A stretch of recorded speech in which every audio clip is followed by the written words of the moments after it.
bom dia para você que acompanha a programação do Rede Notícias, dia 29 de agosto, dia de combate ao fumo. Nós estamos aqui no Hospital Paranaguá e vamos conversar com o Dr. Ivânio, médico do Hospital Paranaguá, falando um pouco mais sobre essa campanha. Doutor, dia 29 de agosto, dia de combate ao fumo, qual é a importância dessa data da conscientização para a população?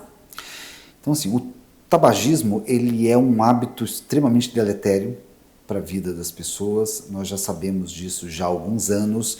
Antigamente o cigarro ele era relacionado a um glamour, a um sucesso que hoje já se sabe que ficou lá no passado. Hoje, né, as campanhas, principalmente as campanhas do governo, são muito ativas em relação a isso, a identificar que o tabagismo está relacionado não só ao câncer, e isso talvez dá a impressão de que o cigarro está relacionado quase que exclusivamente em relação ao câncer de pulmão, né, que é disparado o mais comum deles, né?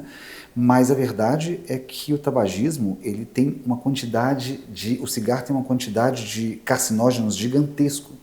E não só isso, a nicotina atrai muito o vício dessas pessoas, o que permite que esse processo de tabagismo se delongue por muito tempo. Então, uma pessoa que fuma, ela não aumenta só o risco de câncer de pulmão, ela tem um aumento no risco do câncer de boca, de língua, de laringe, de esôfago, de estômago, de pâncreas, de bexiga, de pele. Então, assim, é uma quantidade gigantesca de tumores que estão associados ao consumo do cigarro. É importante frisar que esse impacto ele acontece independente de ser a curto e a longo prazo. Quando a gente fala em tabagismo, a gente tem que ver vários fatores associados, né? Então, ou seja, a gente sabe que existem cigarros com filtro, existem cigarros, por exemplo, de palha que não há nenhum filtro, a gente tem o narguile, que é outra maneira de ter acesso também aos mesmos efeitos deletérios do cigarro. Então, ou seja, quando a gente está falando de formas diferentes de cigarro, isso tem a ver com a quantidade que a pessoa fuma, ou seja, quão mais cigarros ela utiliza por dia, o quão mais ela vai ter comprometimento. E, logicamente, em relação ao tempo, o quão maior o tempo de exposição que a pessoa tem, mais grave ou maior a chance essa pessoa vai ter de ter a doença. Nós já sabemos hoje que o tabagismo não precisa nem ser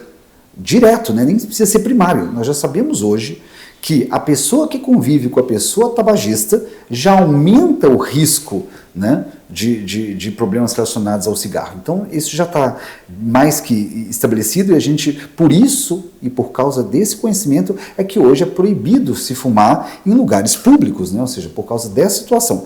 E para se ter ideia o quão importante isso é, nós já temos hoje não só dados desse tabagismo secundário, que é esse da pessoa que convive com o tabagista, mas já temos dados hoje de tabagismos terciários. Ou seja, aquela pessoa, ela não precisa nem fumar dentro de uma casa, mas só dela estar dentro de casa, aquela fumaça já se deposita em determinados móveis, em determinados objetos, que ao ser manipulado por outras pessoas, já também aumenta o risco dessas pessoas de ter tumores. As crianças também são comprometidas pelo tabagismo, e isso aumenta não só na infância, né? Logicamente, ao longo do tempo dessas crianças expostas ao tabagismo, mas também de problemas respiratórios que são mais comuns na infância, né? Como asma, bronquite, né?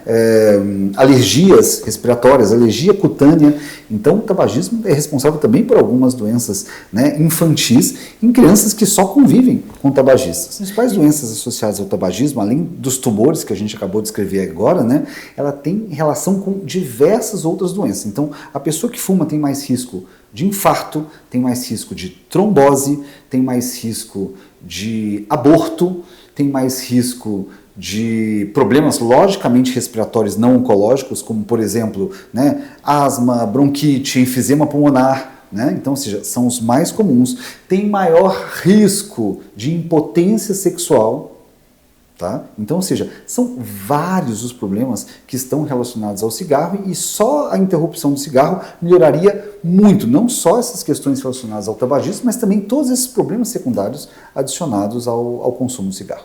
Qual é o método mais eficaz hoje para a pessoa conseguir largar e não ter mais essa dependência do cigarro? Então, assim, nós temos que entender que o cigarro, a capacidade da pessoa de conseguir abandonar o hábito tabágico tem relação, principalmente, né, hoje, com a disposição própria de abandonar isso, ou seja, a pessoa tem que estar preparada e querer realmente abandonar o hábito, mas a partir do momento que ela decide isso, nós já temos hoje tratamentos muito bem estabelecidos e comprovados que ajudam a pessoa a abandonar esse hábito. Só que não é um processo fácil.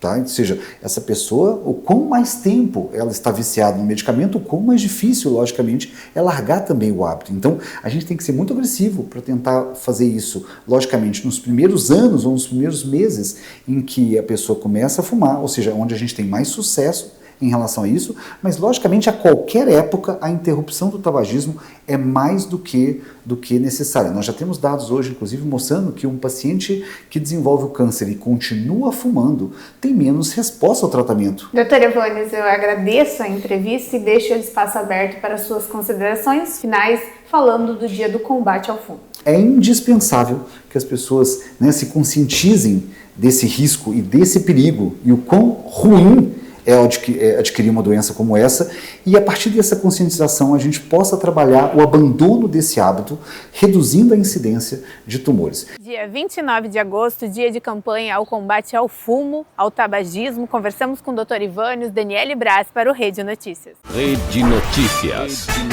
A notícia como ela é.